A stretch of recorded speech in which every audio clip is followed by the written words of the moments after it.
ഇസ്രായേലിൽ നിന്നുള്ള ചില വിവരങ്ങൾ കൂടി വരികയാണ്. വെടിനിർത്തൽ കരാറിൽ പ്രതീക്ഷ കുറവെന്ന് ഉദ്യോഗസ്ഥരെ ഉദ്ധരിച്ച് ഇസ്രായേൽ മാധ്യമങ്ങൾ റിപ്പോർട്ട് ചെയ്യുകയാണ്. 2 ആഴ്ചക്കകം യുദ്ധം പുനരാരംഭിക്കേണ്ടി വരുമെന്നാണ് റിപ്പോർട്ടുകൾ. ചർച്ചയിൽ അമേരിക്ക പരിധി വിട്ട ആവശ്യങ്ങൾ ഉന്നയിക്കുന്നതായി ഇറാൻ ടിവിയും റിപ്പോർട്ട് ചെയ്തിരിക്കുന്നു.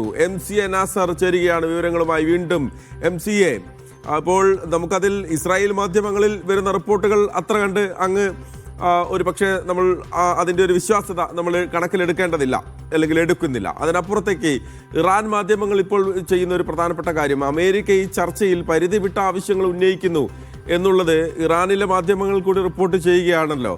അപ്പോൾ ഒരു വശത്ത് നമ്മൾ പ്രതീക്ഷ പങ്കുവെക്കുമ്പോൾ തന്നെ ചില അസ്വസ്ഥതകൾ ഈ ചർച്ചയിൽ പുകയുന്നുണ്ട്. മഹേഷ്, തീർച്ചയായിട്ടും. കാരണം നമ്മൾ നേരത്തെയൊക്കെ സൂചിപ്പിച്ചതുപോലെ തന്നെ വളരെ സങ്കീർണമായിട്ടുള്ള വിഷയങ്ങൾ, യുറേനിയം സമ്പുഷ്ടീകരണം, ബാലിസ്റ്റിക് മിസൈൽ പദ്ധതി, അതോടൊപ്പം തന്നെ നഷ്ടപരിഹാരം ഉൾപ്പെടെയുള്ള കാര്യങ്ങൾ, ഫ്യൂച്ചറിൽ ഇനി ആക്രമണം ഇറാനെതിരെ ഉണ്ടാകരുത് എന്ന രേഖാമൂലമായ ഉറപ്പ്, അത്ര ഏറ്റവും പ്രധാനപ്പെട്ട ഏറ്റവും സങ്കീർണമായിട്ടുള്ള വിഷയങ്ങളിലേക്കാണ് ഈ ചർച്ച ഇനി കടക്കുന്നത്. അപ്പോൾ സ്വാഭാവികമായിട്ടും കടുത്ത സമ്മർദ്ദം രണ്ടു കൂട്ടരും അനുഭവിക്കുന്നുണ്ടാവും. അതോടൊപ്പം തന്നെ വലിയ പിടിവാശിയും രണ്ടു കൂട്ടരും പങ്കുവെക്കുമെന്ന കാര്യം ഉറപ്പാണ്. അതുകൊണ്ട് എല്ലാവരും പ്രതീക്ഷിച്ചതാണ് ഈ ഒരു ഘട്ടത്തിലേക്ക് ചർച്ച കടക്കുമ്പോൾ തീർച്ചയായിട്ടും വലിയ ആവശ്യങ്ങൾ രണ്ടു കൂട്ടരും ഉന്നയിക്കും. പക്ഷേ എത്ര കണ്ട് അതിൽ വിട്ടുവീഴ്ച ചെയ്യാൻ രണ്ടു കൂട്ടരും തയ്യാറാകും എന്നതാണ് പ്രധാനം. ഇപ്പോൾ ഇറാൻ TV വ്യക്തമാക്കുന്നത് ഒരുപാട് അമിതമായിട്ടുള്ള ആവശ്യങ്ങൾ, നേരത്തെ ഇല്ലാത്ത വിധത്തിലുള്ള ആവശ്യങ്ങൾ അമേരിക്ക മുന്നോട്ട് വെക്കുന്നുണ്ട്. ഇത് സ്വാഭാവികമായിട്ടും ചർച്ചയെ അട്ടിമറിക്കുമെന്നൊരു സൂചനയാണ് ഇറാൻ TV നൽകുന്ന വാർത്തയിലുള്ളത്.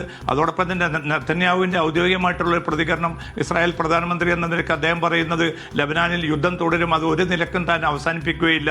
അതുമാത്രമല്ല 2 ആഴ്ചക്കകം വീണ്ടും ഇറാന് നേരെ ആക്രമണം നടത്തേണ്ടി വരും. കാരണം ഒരു കരാറിലേക്ക് വരാനുള്ള സാധ്യത വളരെ കുറവായിരിക്കുമെന്ന ഒരു നിഗമനമാണ് ഇസ്രായേൽ നേതൃത്വം ഇപ്പോൾ സ്വീകരിച്ചിരിക്കുന്നത്. പക്ഷേ ഇതൊക്കെയാണ് എങ്കിൽ പോലും ഇറാനും അമേരിക്കയും പരമാവധി വിട്ടുവീഴ്ചകൾ ചെയ്ത് ഇന്ന് രാത്രിയോടുകൂടി തന്നെ ആ ചർച്ച ഒരു ശരിയായിട്ടുള്ള ദിശയിലേക്ക് കൊണ്ടുപോകുമെന്ന പ്രതീക്ഷ തന്നെയാണുള്ളത്. അതേസമയം വലിയ എതിർപ്പുകളും വലിയ ശക്തമായിട്ടുള്ള ആവശ്യങ്ങളും ഉണ്ട്. അത് നേരത്തെ എല്ലാവരും പ്രതീക്ഷിച്ചതുമാണ്.